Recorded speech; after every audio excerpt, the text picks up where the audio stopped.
Assalamualaikum warahmatullahi wabarakatuh. Alhamdulillahi rabbil alamin.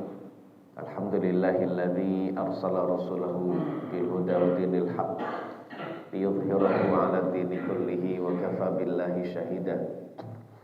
Wa asyhadu an la ilaha illallah wahdahu la syarika lah.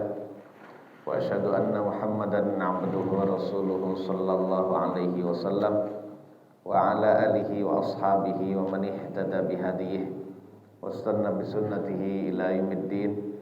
Fa inna ahsanal kalami kalamullah wa khairal hadi hadi Muhammadin sallallahu alaihi wasallam wa syarral umuri muhdatsatuha wa kullu muhdatsatin bid'ah wa kullu bid'atin dhalalah wa kullu dhalalatin finnari amma ba'd. Ma'asyiral muslimin wal muslimat, Bapak Ibu jamaah Masjid Al-Bidayah yang dirahmati oleh Allah. Alhamdulillah, segala puji dan syukur kita panjatkan kehadirat Allah Tabaraka wa Ta'ala yang masih memberikan kita nikmat sehat, nikmat afiah, nikmat panjang umur, nikmat rezeki yang halal, nikmat kebahagiaan, nikmat berupa pasangan hidup yang solih dan solihah, kemudian nikmat berupa teman yang baik, dan lain-lain nikmat dunia yang kalau kita hitung itu juga tidak akan bisa, jemaah sekalian. Dan satu nikmat saja itu nilainya jauh lebih berharga, jemaah sekalian, ya, daripada kemungkinan amalan kita. Sebab amalan kita sehebat apapun ternyata tidak membandingin nikmat-nikmat yang Allah berikan pada kita semua.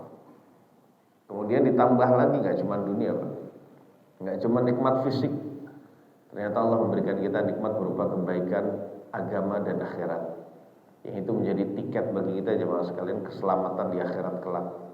Ini modal tiket yang kita genggam terus berupa syahadat, iman Islam, jemaah sekalian, sampai mati kita. Itu akan membuat jaminan kita selamat dunia dan akhirat, Pak. Maka jemaah sekalian yang dirahmati oleh Allah, pilihan Allah terhadap diri kita menjadi seorang muslim dan muslimah ini harus kita hargai, harus kita syukuri dan muliakan dengan kita rajin ibadah pada Allah. Sebab kalau Allah tidak menghendaki, Pak, mungkin kita menjadi hamba yang kufur padanya, berpaling darinya, banyak melanggar larangannya, Pak, dan lain-lain. Bersyukurlah jamaah sekalian, bersama-sama kita syukuri nikmat semua ini yang ada pada diri kita dengan kita rajin ibadah. Kita jadikan, ya, bahwasannya seumur hidup kita atau sepanjang hidup kita ini tujuan kita hanyalah ibadah dan akhirat. Kemudian salawat dan salam semoga selalu diserahkan pada Nabi kita yang mulia sallallahu alaihi wasallam. Semoga kita termasuk di antara pengikut Nabi yang sabar meniti jalan yang mulia ini sampai ajal mati masing-masing. Dan mudah-mudahan Allah jadikan hati kita ikhlas di pertemuan kita kali ini. Kita akan lanjutkan, jemaah sekalian, materi tentang masalah berkaitan tentang waktu-waktu sholat. Setelah kita mempelajari dan mengetahui tentang waktu-waktu sholat 5 waktu, jemaah sekalian, maka kita akan menjelaskan tentang hal-hal penting, jemaah sekalian, yang berkenaan dengan waktu, hal-hal penting lain yang berkenaan dengan waktu sholat. Tujuan dari kajian ini, jemaah sekalian, tentu saja agar membuat hidup kita disiplin dalam ibadah. Sebab kita ini bisa disiplin duniawi, Pak, bangun tepat waktu, Pak, sehingga nggak telat kerjanya, nggak telat berangkat, ya, dan lain-lain. Pulangnya juga, ya, disiplin sehingga nggak terkena kejebak macet terlalu lama gitu. Kita tahu momen-momen kapan gitu. Nah, akhirat lebih dari itu, jemaah sekalian. Itu kalau orang memiliki visi akhirat. Tapi kalau hanya visi dunia saja, kajian ini nggak penting, Pak. Nggak penting, nggak usah didengarkan, nggak usah dipelajari, nggak usah dibaca, nggak usah dihadiri, jemaah sekalian. Baik, jemaah sekalian, poin pertama kita akan bahas tentang al-waqtu awqatu faraidis shalah. Waktu ternyata, jemaah sekalian, adalah kewajiban sholat yang paling dikuatkan, yang paling ditegaskan. Jadi pekerjaan sholat dalam waktunya, jemaah sekalian, adalah hukumnya wajib. Dan waktu merupakan kewajiban sholat yang paling dikuatkan. Allah Subhanahu wa ta'ala berfirman, innas salata kanat 'alal mu'minina kitaban mawquta. Sesungguhnya sholat adalah kewajiban yang sudah ditentukan waktunya bagi orang-orang beriman. Oleh karena jamaah sekalian, Allah Subhanahu wa taala tidak memperbolehkan kita ya menunda-nunda sholat dari waktunya sampai habis waktunya, Pak. Walaupun alasan kita nanti kan juga sholat, yang penting saya sholat, enggak begitu, Pak. Sebab apa faedahnya Allah membuat waktu ternyata kita tidak menetapinya. Jadi tidak boleh kita menunda-nunda sholat dari waktunya walaupun karena junub, walaupun kondisi hadas atau najis jemaah sekalian di pakaian kita gitu ya, atau karena kita tidak menjumpai pakaian yang menutup aurat kita dan lain-lain menurut pendapat yang kuat jemaah sekalian. Bahkan dalam kondisi begitu jemaah sekalian, orang nggak bisa ganti baju yang suci, orang nggak bisa berwudu, ya, orang tidak menjumpai baju yang menutup aurat. Dalam keadaan datang waktunya sholat, sholatlah tepat waktu, sholatlah pada waktunya, ya, sesuai dengan keadaan masing-masing, dan ketika itu sholat kita sudah sempurna, Pak, sudah gugur kewajiban kita, lepas tanggung jawab kita. Dan Allah Taala telah menyanjung orang-orang yang menjaga waktu sholat. Allah Subhanahu wa taala berfirman, alladzina hum ala salatihim alladzina hum ala salatihim daimun. Dan orang-orang yang mereka langgeng di atas salat mereka. Kemudian dalam ayat yang lain, itu dalam surat surat Al-Ma'arij ya Mas sekalian. Walladzina hum 'ala salatihim yuhafizun, ini surat yang sama. Kalau tadi ayat 23, ini ayat 34. Dan orang-orang yang mereka menjaga salat mereka. Ibnu Mas'ud mengartikan dzalika 'ala mawaqitiha. Maksud menjaga waktu salat adalah melakukan salat di waktu-waktunya. Jadi seperti itu, Pak, disanjung dalam firman Allah Subhanahu wa taala orang yang bisa terus salat dan menjaga waktu salat. Bahkan Allah Subhanahu wa taala menjadikan orang yang melakukan salat tepat waktu itu adalah orang yang melakukan amalan paling utama dan paling dicintai oleh Allah. Ya, jemaah sekalian, Ibnu Mas'ud radhiyallahu anhu pernah bertanya kepada Nabi tentang amalan yang paling dicintai oleh Allah. Kalau dalam riwayat yang ini amalan yang paling afdol. Kemudian Nabi bersabda as-salatu ala waqtiha. Itu amalan yang paling dicintai atau paling afdol, paling dicintai oleh Allah atau afdol, paling utama adalah salat tepat waktu, Pak. Mana salat tepat waktu itu pokoknya tepat waktu, baik di waktu awal yang paling utama, Pak, atau di waktu tengah, atau di waktu akhir bagi yang memang darurat. Ya, belum sempat melakukan di waktu awal dan tengah, yang penting dia melakukan di waktu akhir, jangan sampai keluar waktunya. Kalau salat asar mungkin 5:30, Pak, atau jam 5 seperempat udah akhir tuh merah matahari itu, Pak. Tapi masih dalam waktunya jemaah sekalian. Kalau memang sebelumnya belum bisa melakukannya. Kemudian Nabi ditanya summa ayyuk, dan mana lagi? Kemudian Nabi bersabda birrul walidain, bakti kepada kedua orang tua. Apa artinya sholat tertib namun ternyata nggak bisa berbakti sama orang tua, nggak masuk surga, Pak? Ya, Nabi pernah ngomong jemaah sekalian terhadap seseorang yang ngaku saya sudah, wahai Nabi, saya sudah bersaksi bahwasanya bahwasanya tidak ada Tuhan yang berhak disembah selain Allah. Engkau adalah utusan Allah, saya sudah sholat 5 waktu, saya sudah menunaikan zakat, saya sudah siam Ramadan. Dan Nabi bersabda, man mata ala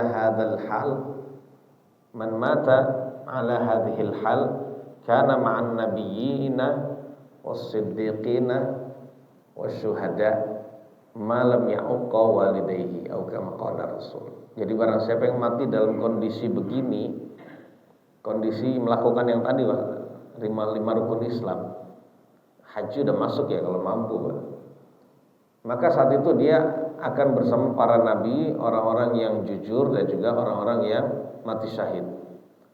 Jadi di sorga, Pak, selama dia tidak menentang kedua orang tuanya, selama dia tidak durhaka sama orang tuanya. Kemudian Nabi ditanya lagi summa ayyuh, dan mana lagi Nabi amalan yang utama? Kemudian Nabi bersabda al jihadu fi sabilillah, jihad fi sabilillah. Jadi jihad fi sabilillah ternyata kalah jemaah sekalian hebatnya dibandingkan sholat 5 waktu dan tepat waktu. Ya, sebenarnya di dalam ibadah kita, di dalam ibadah sholat, di dalam ibadah kita bakti sama orang tua, di dalamnya ada unsur jihad juga Pak. Gak mungkin seseorang bisa melakukan jihad peperangan melawan orang kafir kalau sholatnya aja dia masih melalaikan Pak. Gak ke masjid jemaah sekalian, gak mau menuntut ilmu, gak bisa Pak. Karena sahabat Nabi yang kayak singa Pak kalau di medan peperangan, dan mereka menginginkan perang. Ya saat itu jemaah sekalian sangat ingin mati syahid. Mereka itu yang sholat subuhnya itu selalu hadir Pak. Ngaji itu dilaksanakan jemaah sekalian. Bahkan pernah Nabi itu pernah menyampaikan kajian itu mulai dari habis subuh sampai sore Pak. Nggak berhenti kecuali buat sholat doang. Itu dihadiri Pak. Nabi berbicara tentang segala sesuatu yang ada di alam semesta jagat ini, mulai dari awal sampai hari kiamat. Itu Nabi jelaskan mulai dari subuh ya Mas, habis subuh sampai sore ya Mas sekalian. Nah, itu sahabat hadir Pak. Ya kita cuma sebentar, 1 jam. Ya dari mana jihad kita kalau kita tidak mau ngaji ya Mas sekalian. Alhamdulillah yang sudah memudahkan kita untuk ngaji. Kemudian Nabi SAW selain itu juga memperingatkan kita jamaah sekalian dari mengikuti pemimpin-pemimpin, penguasa-penguasa negeri, penguasa-penguasa daerah yang ternyata mereka sampai menunda-nunda sholat dari waktu yang mukhtar. Walau jangankan keluar dari waktunya Pak, melewati waktu yang mukhtar, waktu pilihan, itu saja nggak bagus Pak. Kayak sholat asar itu sampai jam 6 itu aja nggak bagus kalau memang tanpa uzur. Ya, udah habis tuh waktu, hanya sholat hanya menetapi kewajiban aja kalau seperti itu ya Mas sekalian. Memang dia nggak berdosa, namun ternyata dia tidak mendapatkan pahala. Jadi seperti itu ya Mas sekalian. Nabi pernah bersabda kepada Abu Dzar Al-Ghifari, "Kaifa anta idza kanat 'alaika umara'u yumituna as-shalah au yuakhiruna as-salata an waqtiha." Bagaimana kondisi kamu wahai Abu Dzar seandainya kamu dipimpin oleh pemimpin-pemimpin, penguasa-penguasa yang mereka mematikan sholat atau mereka menunda-nunda sholat dari waktu yang mukhtar. Nggak mau sholat di awal Pak, alasannya sibuk ini dan itu, tapi sholatnya nanti di akhir. Kemudian Abu Dzar berkata, menjawab, "Fama ta'murni?" Lalu apa perintah panjenengan wahai Nabi? Kemudian Nabi bersabda, "Shallis salata li waqtiha. Fa in adraktaha ma'ahum fashalli fa innaha laka nafilah." Nabi memberikan wejangan ya Bapak sekalian bahwasanya salatlah, ya lakukanlah salat di waktu yang mukhtar. Kalau ada yang senang nunda-nunda salat sampai akhir, ya sudah kita sendiri sholat di waktu yang mukhtar. Lalu jika menjumpai lagi sholat bersama dengan mereka, ya sudah sholat lagi nggak apa-apa, sholatlah. Sebab sholat yang kedua itu adalah hukumnya nafilah, sholat sunnah bagi kamu. Ya sebab penguasa, khalifah dan juga gubernur saat itu juga mimpin sholat Pak. Mereka yang ngimami sholat juga, nggak kayak sekarang kan Pak. Gubernur bukan imam sholat, ya presiden juga bukan imam sholat. Kalau dulu khalifah tuh imam sholat, khotib Jumat juga, sholat, imam sholat Jumat juga. Gubernur pun demikian Pak. Penguasa-penguasa itu juga mereka imam sholat ya Mas sekalian. Nah mereka mereka selalu sholat bersama rakyatnya, warganya. Jadi mereka pemimpin agama dan pemimpin apa aja Mas sekalian, dunia. Nah mereka kalau jadi sholat, pas lagi sholat mereka jadi imam.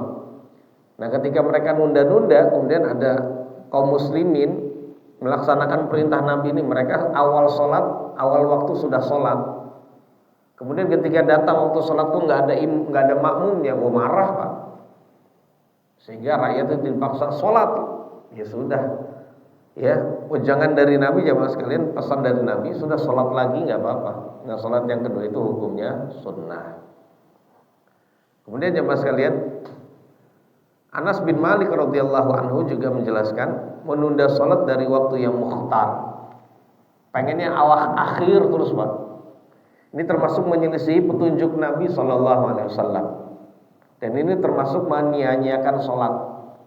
Tersia-sia Pak. Pahala begitu besar kalau di awal, namun ternyata tersia-sia gara-gara urusan dunia misalnya. Jadi menyelisih petunjuk Nabi dan juga menyia-nyiakan sholat.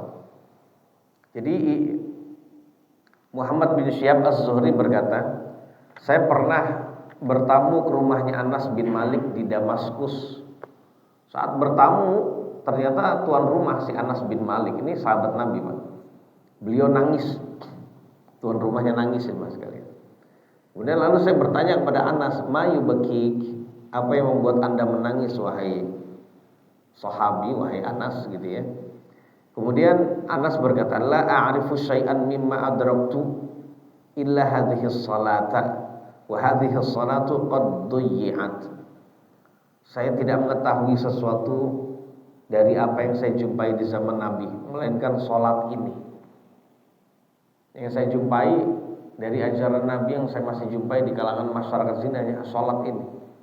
Dan salat ini ternyata sudah disia-siakan. Ternyata sudah disia-siakan. Jadi jamaah yang dimuliakan oleh Allah Subhanahu wa taala sampai nangis, Pak. Jadi perilaku orang yang menunda-nunda salat itu bisa bikin nangis ulama. Lalu bagaimana kalau sahabat Nabi Anas ini hadir ke kita, Pak? Wah, lebih kejar lagi nangis, Pak. Bang-bang ribawi di mana-mana, Pak. Nangis lagi, Pak. Nangis sedihnya sahabat Nabi, ulama itu kalah karena agama dan akhirat. Tapi kalau kita sedihnya karena apa jemaah sekalian? Karena duniawi. Ya jadi jauh Pak antara kita dengan mereka jemaah sekalian. Kita kalau kehilangan dunia itu nangis Pak. Tapi kalau nggak sempat sholat berjamaah, ya melakukan keharaman biasa aja bagi kita. Nauzubillah. Itulah bedanya orang dulu dengan sekarang ya Mas. Orang yang langsung dididik oleh Nabi SAW dengan pendidikan dibimbing wahyu, dengan kita yang jauh dari masa kenabian jauh sekali. Jadi seperti itu ya Mas sekalian. Apalagi melihat kondisi-kondisi orang yang mengamalkan amalan-amalan baru Pak yang nggak ada di zaman Nabi Pak.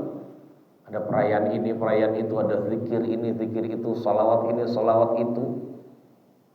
Ya, ada nggak suka dengan pemerintah melakukan gerakan Pak, turun ke jalan, kemudian apa? Memberontak, wah, nangis lagi Pak. Nangis lagi sahabat Nabi itu kalau memang begitu. Baik. Dan hendaknya kalau sudah tahu demikian ya Mas sekalian, beberapa poin tentang pentingnya menjaga sholat khususnya di awal waktu yang mukhtar, maka hendaknya kita menjadi hamba yang fastabiqul khairat, sabiqun bil khairat, berlomba-lomba di dalam kebaikan. Ya, agar kita menjadi orang yang benar-benar nanti sebab di akhirat ya Mas sekalian, kondisi kita di akhirat, ya cepat lambatnya kita menuju Allah, cepat lambatnya kita termasuk melewati jembatan neraka, itu semua tergantung apa jemaah sekalian, tergantung cepat dan lambatnya kita melaksanakan perintah. Kalau kita menunda-nunda Pak, sholat sering nunda, khawatir kita termasuk orang yang lama Pak, bahkan merangkak-rangkak nanti saat melewati jembatan neraka. Kita pernah bahas itu Pak ya. Nah, jadi semua tergantung cepat atau lambatnya kita di jalan yang lurus di dunia jemaah sekalian. Kemudian jemaah sekalian poin yang kedua, bima tudrakus sholatu fil waqti. Jadi seseorang dikatakan mendapati sholat tepat waktu itu dengan apa Pak?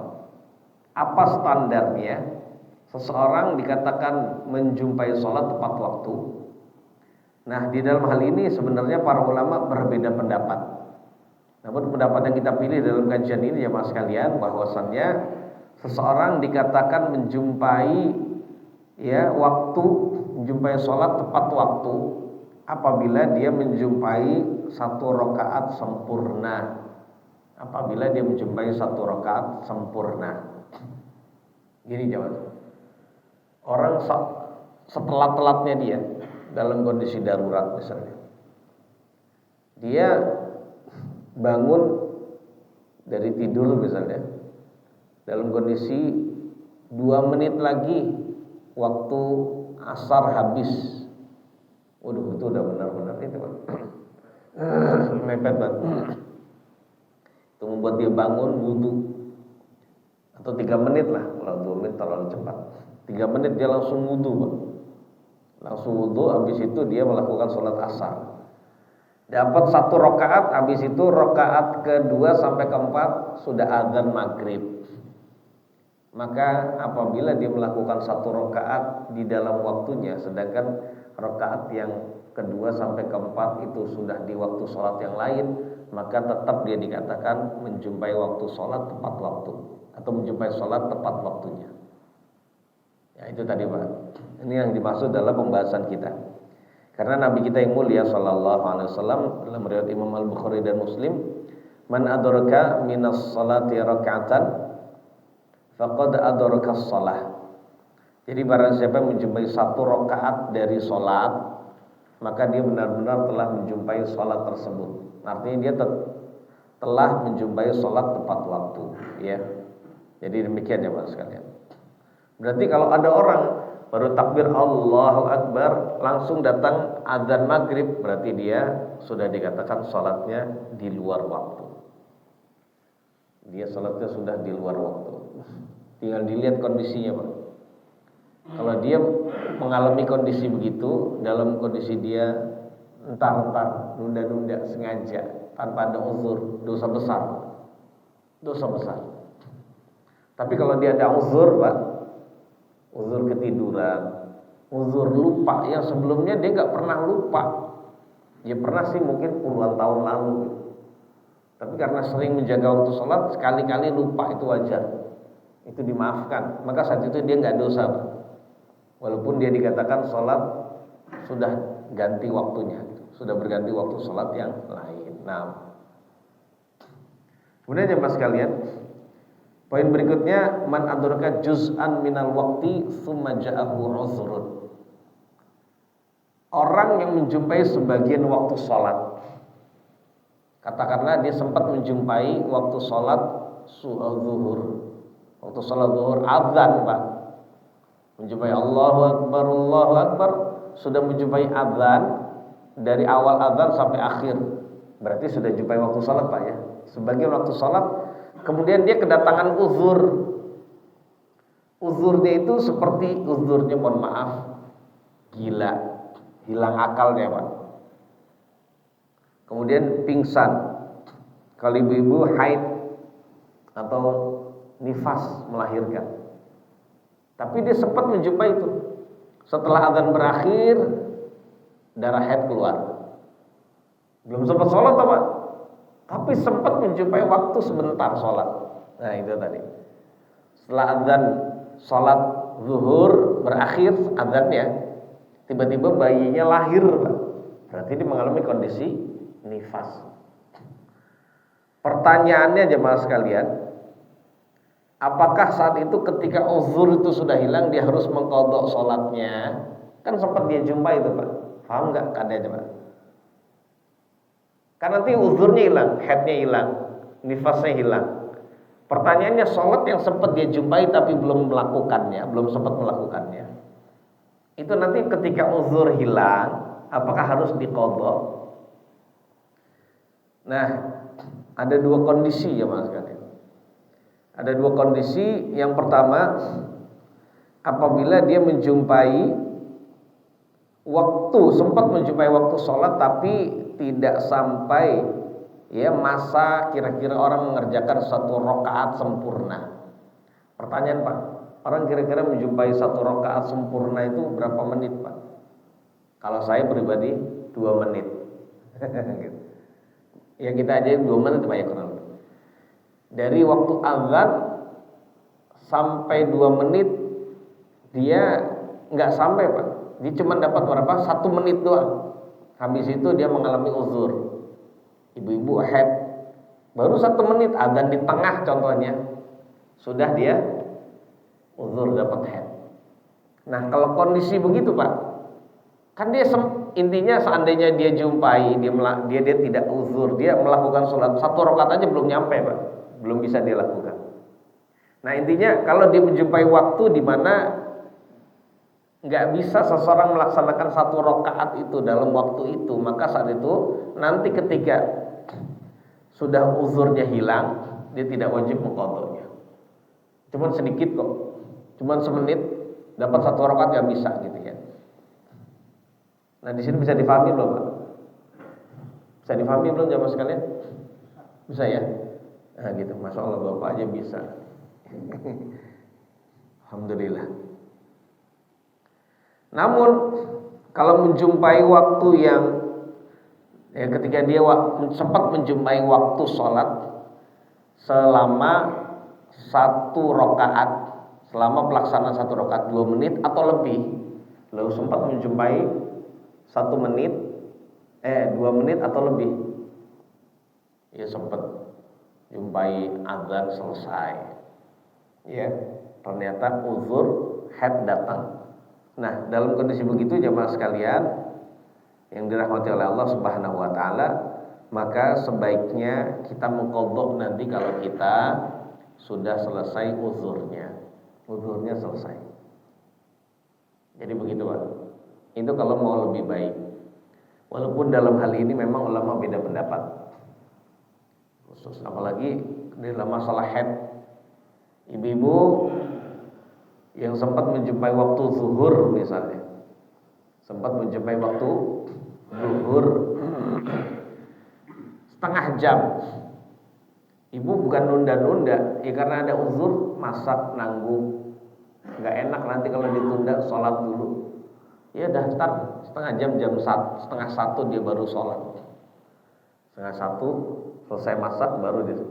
Tiba-tiba ketika dia mau sholat, dia pipis dulu kamar mandi, ternyata dia terlihat dia keluar darah haid.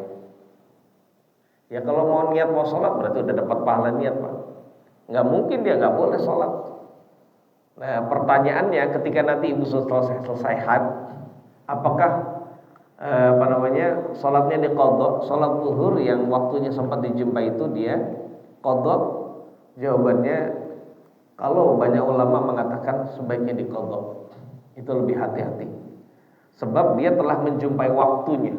Kalau orang menjumpai waktu sholat sama dengan dia sudah mendapatkan khitab, mendapatkan panggilan dari Allah, laksanakan sholat. Lalu kok dia belum melaksanakannya, maka nanti ketika uzur hilang gitu ya, maka saat itu dia harus mengqadhanya. Namun pendapat yang lain mengatakan tidak harus. Tidak harus Pak. Sebab dia menunda-nunda sholat, itu memang diperbolehkan nunda sholat Pak, apalagi ada uzur. Artinya gini Pak, karena orang sholat di awal waktu itu nggak wajib. Ya, orang sholat di awal waktu itu tidak wajib. Dia menunda sholat itu adalah menunda yang boleh. Dia bukan orang yang melalaikan dan melampaui batas, enggak. Beda dengan orang yang melalaikan Pak ya. Dia bisa orang yang rajin sholat, cuma nunda untuk ini saja. Apalagi ibu-ibu nggak wajib di masjid, gitu ya. Ya sudah nanti aja juga sholat nggak apa-apa. Nah, ketika dia pengen sholat ternyata ada haidnya. Alasan yang kedua tidak wajib jamaah sekalian karena tidak dinukil, nggak ada riwayat bahwasanya Nabi kita yang mulia sallallahu alaihi wasallam menyuruh kaum wanita untuk mengqadha sholat yang sempat dia jumpai waktunya sebelum dia haid. Perempuan-perempuan, siapa saja yang selesai dari haid dan sebelum haid sempat menjumpai waktu sholat, qadha itu sholatnya ya, nggak ada riwayat begitu. Jadi riwayat nggak ada. Padahal itu penting Pak. Seandainya penting Nabi akan menyampaikannya. Nah berarti ketika ada perempuan menunda sholat, dan dia bukan termasuk orang melalaikan, kemudian datang uzur haid, pas haid selesai dia tidak wajib mengqadha itu Pak. Karena nggak ada riwayat yang mengatakan demikian. Nah kalau ingin mengambil pendapat ini ya boleh-boleh aja Pak. Tapi kalau ingin mengambil pendapat yang berhati-hati, ya sholat. Nggak berat kok sholat Pak. Nggak berat. Dan pahalanya ada Pak. Yang tidak sholat berarti insya Allah tidak berdosa karena ada pendapat yang lain. Yang sholat insya Allah dia akan berpahala. Gitu ya ibu-ibu. Nanti mohon ditanya kalau memang kurang paham. Poin berikutnya jamaah sekalian, terkadang seseorang ya menunda sholat dari waktunya. Artinya menunda sholat sampai habis waktunya, belum sholat, dan dia melakukan sholat di luar waktu. Ternyata dia termasuk orang yang tidak berdosa. Dan poin yang ketiga ini jamaah sekalian, kita akan bahas tentang uzur-uzur bolehnya. Ini uzur-uzur bolehnya orang menunda sholat dari waktunya. Yang pertama, uzur yang pertama dan kedua adalah uzur tidur dan lupa. Kayak tadi Pak. Jadi kalau ada orang ketiduran atau lupa, maka dia tidak dikatakan berdosa apabila dia melakukan sholat sudah di luar waktu. Enggak berdosa Pak. Karena Nabi yang mulia Shallallahu Alaihi Wasallam pernah bersabda, beliau sendiri yang mengatakan, man nasiya salatan falyusalliha idza dzakaraha la kaffarata laha illa dzalik. Kalau dalam riwayat yang lain, man nama an salatin aw nasiyaha falyusalliha idza dzakaraha. Siapa saja yang ketiduran dari salat atau dia lupa terhadap salat, lupa, namanya orang lupa ya enggak ingat gitu ya. Karena kesibukan dunia yang memang halal boleh, maka hendaknya melakukan sholat tersebut ketika dia mengingatnya. Nggak ada kafarah lain Pak. Nggak disuruh bayar fidyah, nggak disuruh puasa, nggak. Pokoknya kafarahnya cuma dia melaksanakan sholat saat ingat, kemudian saat bangun kalau ketiduran. Dan Nabi kita yang mulia Sallallahu Alaihi Wasallam juga pernah kesiangan Pak subuhnya. Emangnya kita doang Pak? Nabi pernah kesiangan jamaah sekalian salat subuh itu. Jadi seperti riwayat Imam Al-Bukhari jamaah sekalian. Pas perjalanan perang, ya jamaah sekalian perjalanan safar perang, ya menetap atau bersinggah dulu di suatu tempat untuk istirahat sudah di tengah malam Pak. Sudah di tengah malam. Tapi ketika itu Nabi Shallallahu Alaihi Wasallam yang selalu visinya itu akhirat, nggak ingin istirahat di sini menyebabkan waktu sholat kita telat. Siapa yang bisa menjamin waktu sholat kita? Akhirnya Bilal nyanggupin Pak. Nah Bilal nyanggupin, namun ternyata beliau duduk senderan mengarah ufuk timur tempat terbitnya fajar. Gimana sih Pak? Bilal juga kecapean kan? Akhirnya yang nunggu waktu sholat juga ketiduran Pak. Ketiduran. Datang waktu subuh nggak ada yang bangun.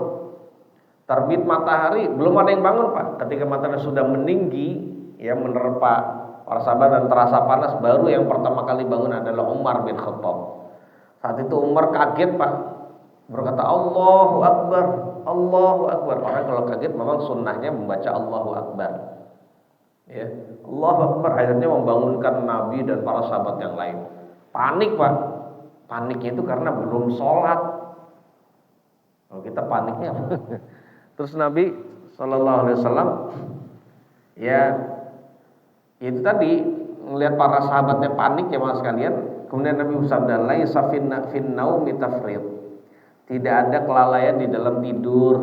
Ya orang tidur itu tidak lalai. Innamat tafridu 'ala man lam yusalli shalat hatta yaji'a waktu salatil ukhra. Adapun kelalaian adalah orang yang belum sholat sampai datang waktu sholat yang lain, dalam keadaan dia nggak tidur Pak. Sengaja nunda-nunda sampai datang waktu sholat baru sholat, itu lalai. Jadi faman fa'ala dzalika falyusalliha hina yantabihu laha. Siapa saja mengalami demikian itu ya supaya dia melakukan sholat ketika dia bangun. Ya sudah seperti itu.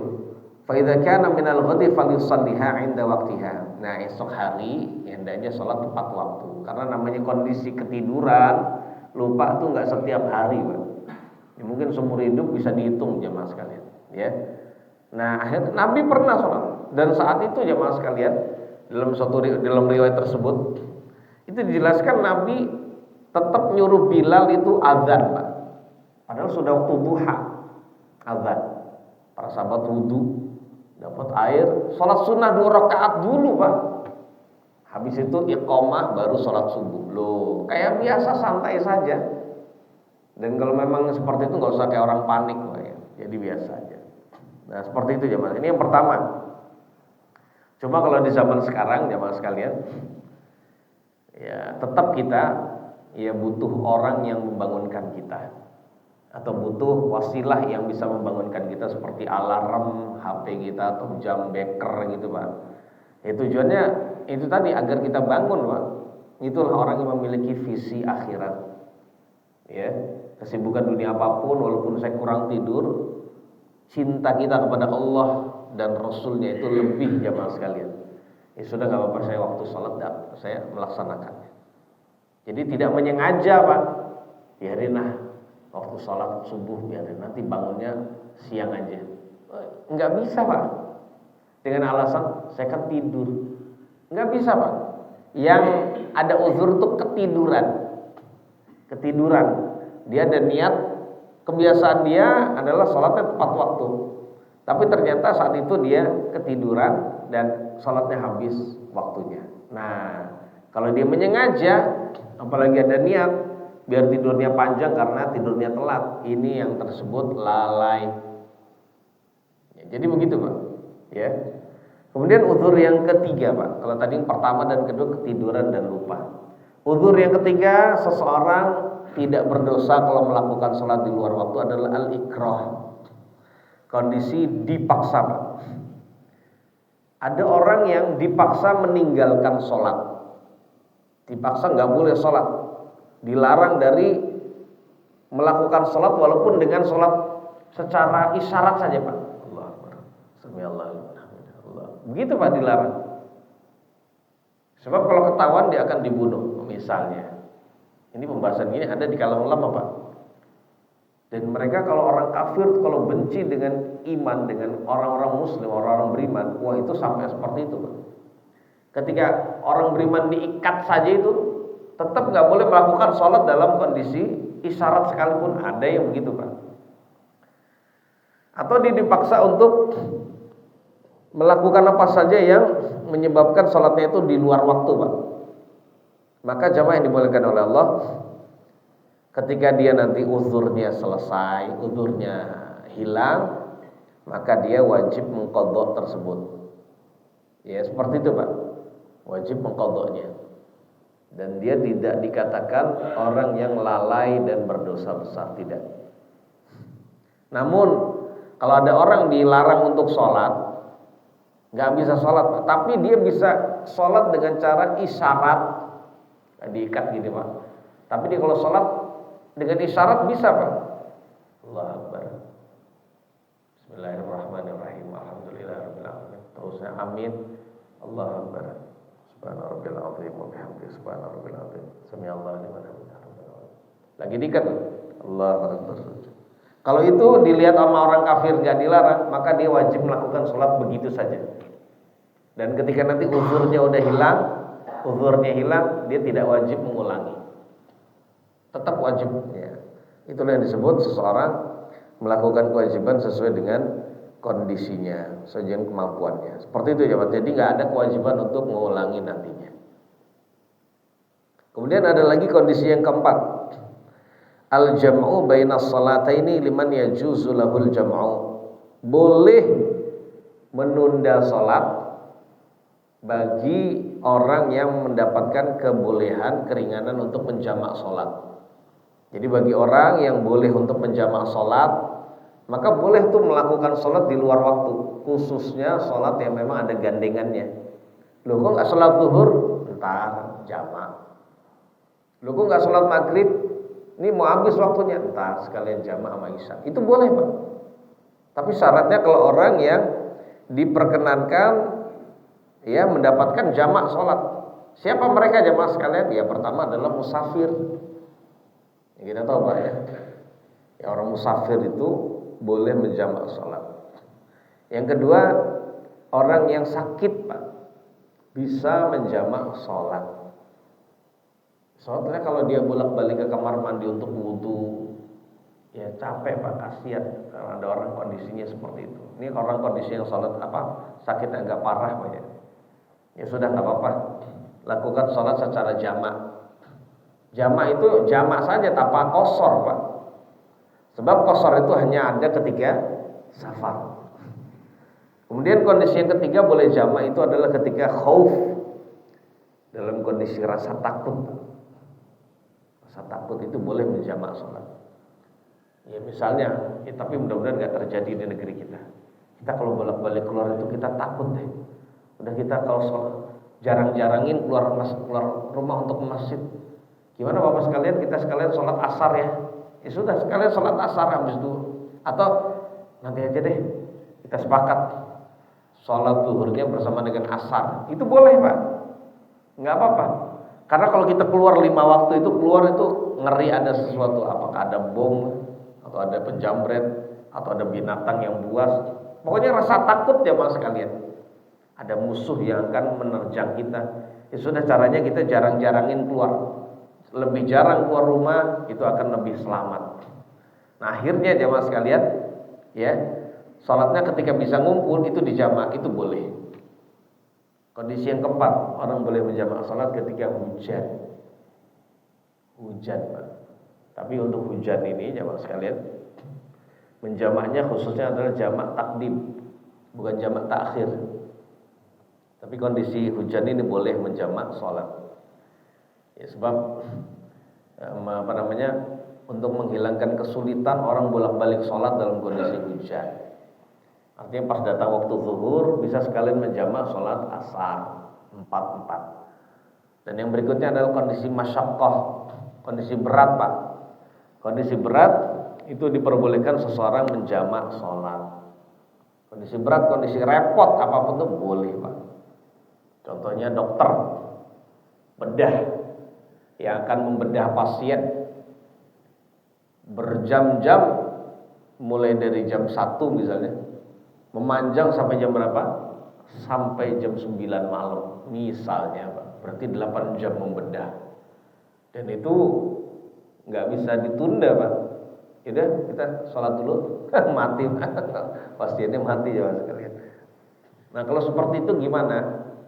Berarti dokter ini ketika datang waktu zuhur, dia wajib sholat zuhur di awal waktu, sekalian sholat asar 4-4. Nanti ketika datang waktu asar, dia nggak sholat lagi karena udah sholat. Datang waktu maghrib, dia niatkan saya akan menjamak sholat karena kondisi terus begitu, bedah terus gitu. Nanti pas datang waktu selesai, ya sudah dia melakukan sholat maghrib 3, isanya 4, begitu ya Pak sekalian. Kalau kondisi kita sekarang ada loh Pak, macet, ya gitu, nggak bisa kita. Tapi intinya gini, namanya jamak itu gandengannya adalah zuhur sama asar, entah jamak takdim atau takhir, maghrib dengan isya.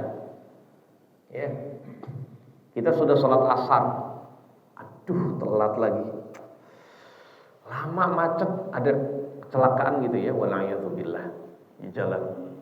Duh, dikit lagi mau menit kita masih di tol gimana nih? Masih berdesakan di atas busway misalnya atau gimana gitu. Ya sudah, ntar aja sholat di rumah sekalian maghrib dengan isya. Kalau kondisi begitu Pak, kita boleh menunda karena kondisi masyaqqah berat. Mau sholat di mana pada situ? Ya nggak bisa ya Mas sekalian, maka saat itu nanti ya nggak apa-apa. Jadi demikian. Karena saat itu kita sedang kondisi masyaqqah dan saat itu tidak dikatakan berdosa. Wallahu a'lam. Yang terakhir Pak, kondisi orang boleh melakukan sholat di luar waktu yaitu syiddatul khauf, mengalami kondisi rasa takut yang sangat. Sekiranya seorang kalau melakukan sholat tepat waktu itu membuat dia mengalami kondisi yang mengenaskan, dia bisa mati atau dia bisa berbahaya dan lain-lain. Maka ketika itu jemaah sekalian dia boleh menunda sholat walaupun sampai keluar waktunya, itu tidak mengapa. Demikian jemaah sekalian, seperti dalam peperangan misalnya, seperti dalam apalagi jemaah sekalian, dalam kondisi soalnya mau melakukan sholat tepat waktu ini takut ketembak, takut ke apa gitu ya. Ya, sedangkan sholat dalam kondisi tiarap ya nggak sempurna Pak. Ya sudah nanti saja ketika kondisinya hilang. Nah, seperti itu wallahu a'lam bishawab, itu yang berkenaan dengan waktu sholat. Jadi intinya ya Pak sekalian, itulah saking pentingnya waktu sholat, hendaknya kita jaga betul-betul kita diajarkan oleh agama kita untuk disiplin masalah agama kita, agar kita benar-benar bisa mendapatkan kebahagiaan di dunia dan keselamatan di akhirat. Kalau di masalah dunia saja kita bisa disiplin, maka untuk urusan akhirat, urusan agama, keselamatan kita Pak harus lebih disiplin. Hendaknya yang ada pada diri kita menjadi karakter diri kita, dan juga kita ajarkan, kita ingatkan pada keluarga kita. Sebab kita akan ditanya oleh Allah kalau ada keluarga kita yang lalai dari sholat. Wallahu a'lam. Monggo di antara bapak kalau ada yang mau bertanya, silakan. Bapak dulu, yang duluan. Waalaikumsalam.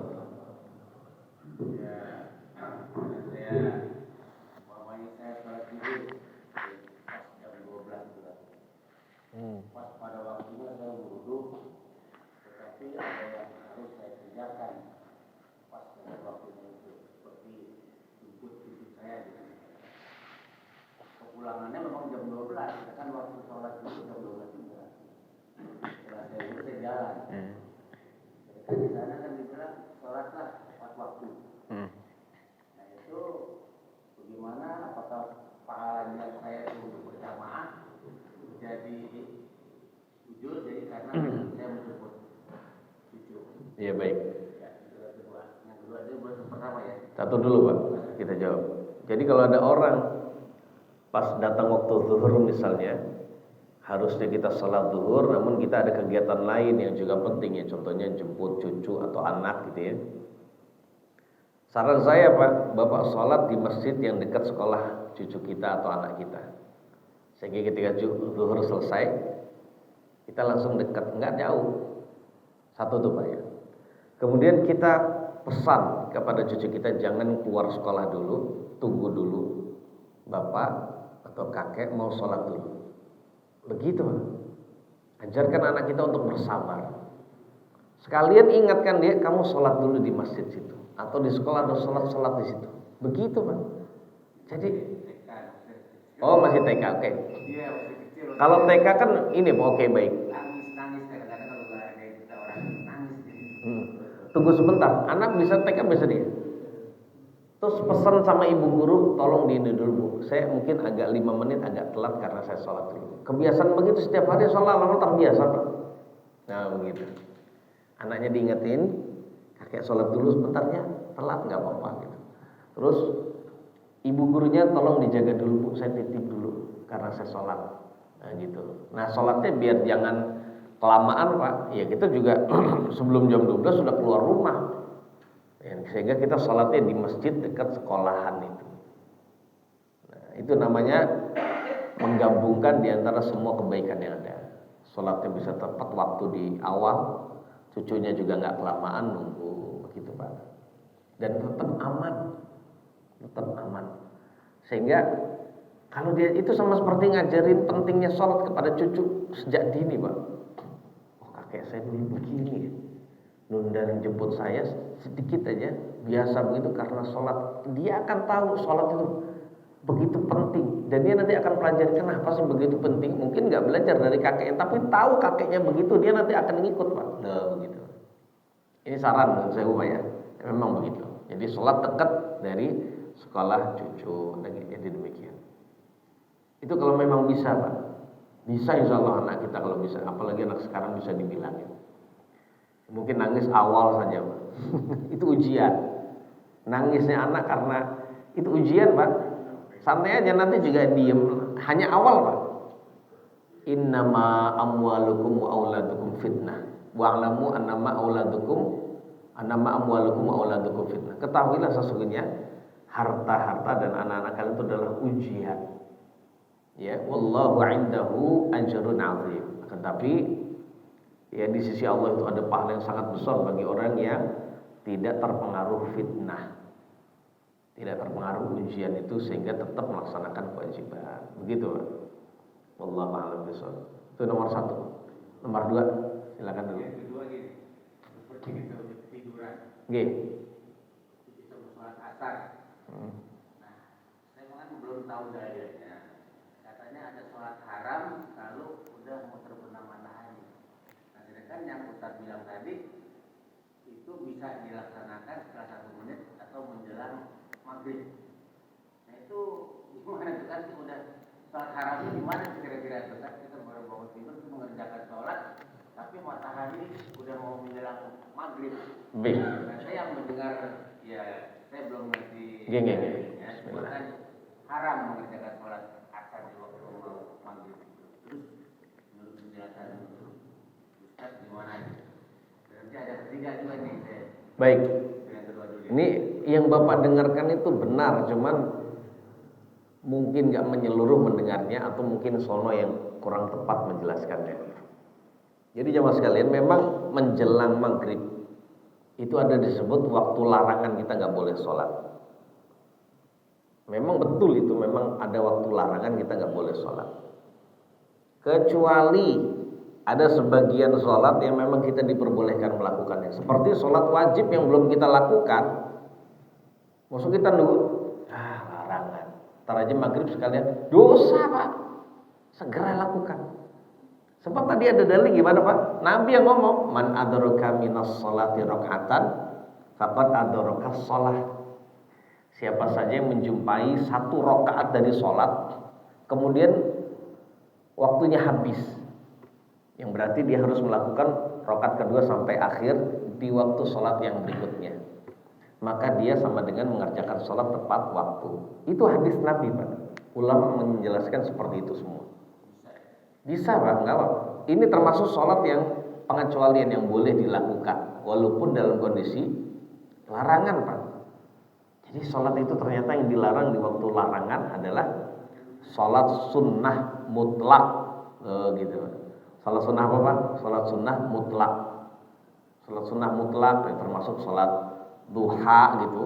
Waduh, udah 5 menit sebelum zuhur dia sholat duha. Wah, waktu larangan jangan. 10 menit sebelum zuhur itu bisa jadi waktu larangan, sebaiknya jangan. Nah, jadi seperti itu Pak.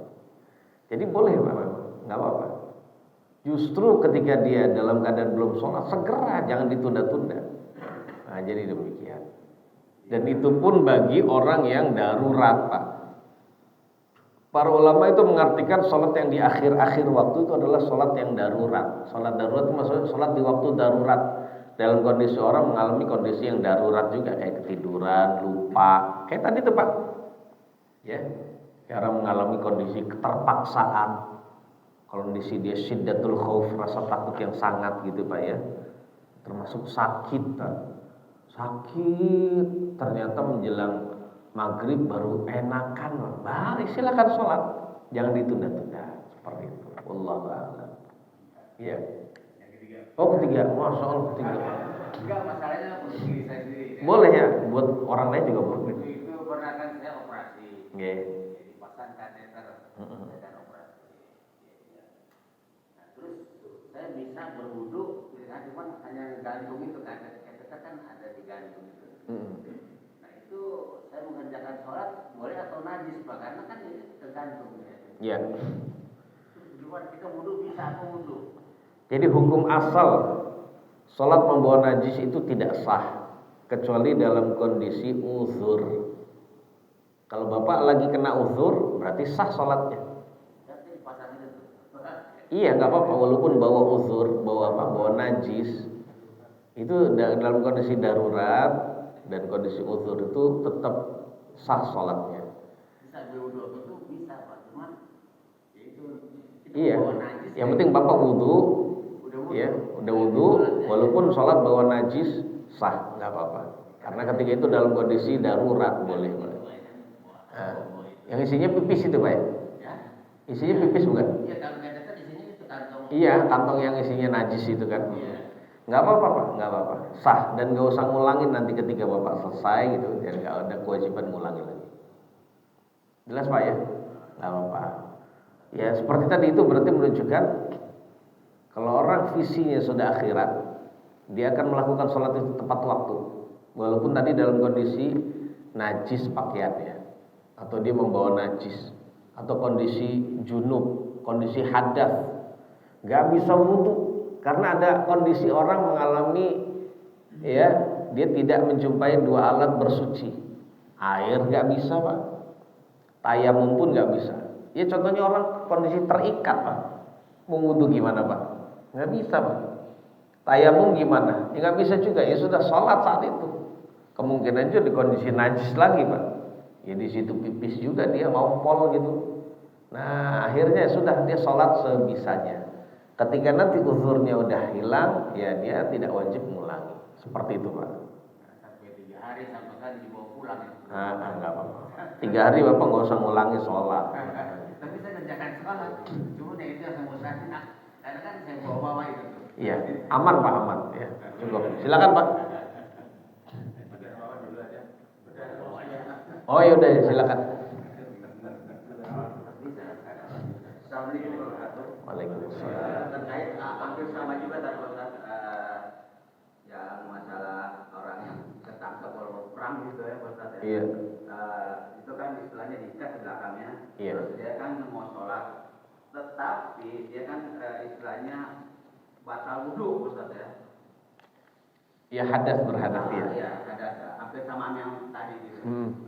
Itu kan istilahnya kalau misalnya batal wudhu, Ustaz bisa boleh bisa sholat kan bisa ya? Iya bisa kalau memang dia nggak bisa wudhu Pak. Dia nggak bisa wudhu. Terus apakah dia kan ketangkep gitu misalnya Iya.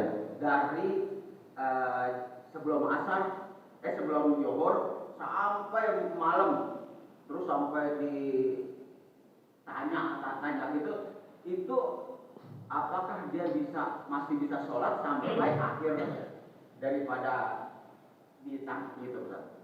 Bisa sholat gimana maksudnya? Bisa sampai isya gitu. Iya dia sholat tepat waktu aja. Mohon maaf saya sholat dulu.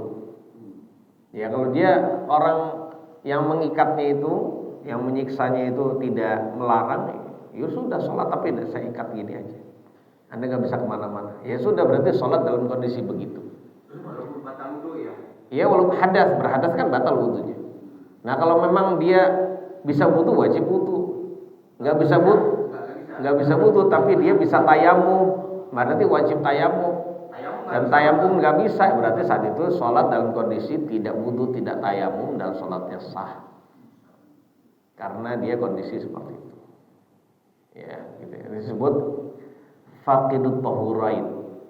Orang yang tidak memiliki dua alat bersuci, hukum sholatnya sah. Jelas Pak ya? Itu ada pembahasan sendiri kalau mah sebut faqidut tahurain. Orang yang tidak mendapatkan dua alat bersuci. Enggak dapat air, enggak dapat pengganti air. Ya, seperti itu.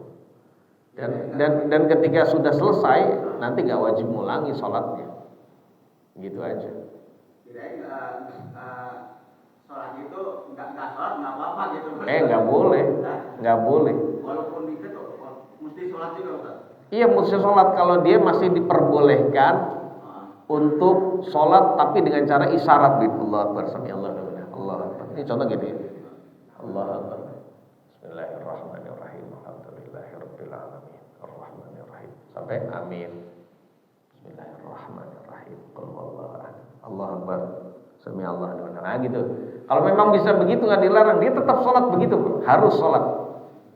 Dalam kondisi terikat, nggak sempurna, terus kadang najis mungkin, terus dia juga dalam kondisi hadas, sah sholatnya. Nah nanti dia 24 jam setelah itu 24 jam dilepas katanya. Nah ya kalau sudah dilepas sholatnya sempurna. Dan sholat yang 24 jam lalu yang dia lakukan dalam kondisi demikian gak wajib mengulangi. Jelas Pak? Iya baik. Monggo Pak. Oke. Pertanyaan saya adalah tentang sholat yang di luar waktu karena uzur misalnya macet tadi ya. Oke. Apakah ada amalan yang dianjurkan untuk karena kan itu tetap bukan ibadah yang ideal kan? Apakah ada amalan yang dianjurkan untuk semacam mengkompensasi atau memperbaiki dari situasi itu? Terima kasih. Kompensasinya karena di luar waktu tadi. nggak ada Pak, udah pokoknya la kafarata lah illa dzalik. Seperti Nabi bersabda tentang orang yang sholatnya lupa Pak. Nabi bilang lakukan sholat ketika diingat, la kafarata laha illa dzalik. Tidak ada kafarah bagi sholat yang ditinggalkan itu, melainkan melakukannya aja. Alhamdulillah keringanan, Pak. Ternyata kita nggak dibebani suruh bayar fidyah, suruh kafarah siam 3 hari berturut-turut misalnya, nggak ada. Atau suruh menyembelih hewan ini gara-gara sholat, nggak. Udah pokoknya yang penting ada sholat aja, ringan, Pak. Masya Allah ya. Ya jadi seperti itu. Nggak ada kompensasi apa-apa. Tapi kalau kita merasa kurang, ya monggo sunnahnya saja sedekah ya. Saya kurang dari sini, nanti perbanyak sholat sunnah saja. Ya begitu Pak ya. Wallahu a'lam. Sebelah sini Pak. Cukup, nanti di bawah saja. Baik, insya Allah kita lanjutkan di pertemuan akan datang. Memang waktu sholat ini pembahasannya luas ya Mas sekalian. Ini aja belum selesai. Nanti kita akan bahas tentang waktu sholat yang lain. Ada kondisi jamaah sekalian di mana ada pembahasan mengqadha sholat-sholat yang sudah terlewatkan waktunya. Itu juga ada pembahasan itu di pertemuan akan datang. Kemudian apakah sholat yang terlewatkan waktunya karena ada uzur Pak ya maksudnya, setelah dilakukan itu harus dilakukan secara berurutan ya, itu juga ada pembahasan. Kemudian apa saja waktu larangan, insya Allah di pertemuan yang akan datang kita akan bahas. Wallahu a'lam bishawab. Mudah-mudahan Allah menjadikan kita sebagai orang yang muhafizun, ya, orang yang selalu menjaga waktu sholat, dan Allah terima sholat kita selama hayat masih di kandung badan. Dan mudah-mudahan Allah menjadikan kita menjadi orang yang selamat dunia dan akhirat karena menjaga sholat. Wassallallahu ala nabiyina Muhammadin wa alihi wasallam. Subhanakallahumma bihamdik asyhadu an la ilaha illa anta astaghfiruka wa atubu ilaik. Assalamualaikum warahmatullahi wabarakatuh.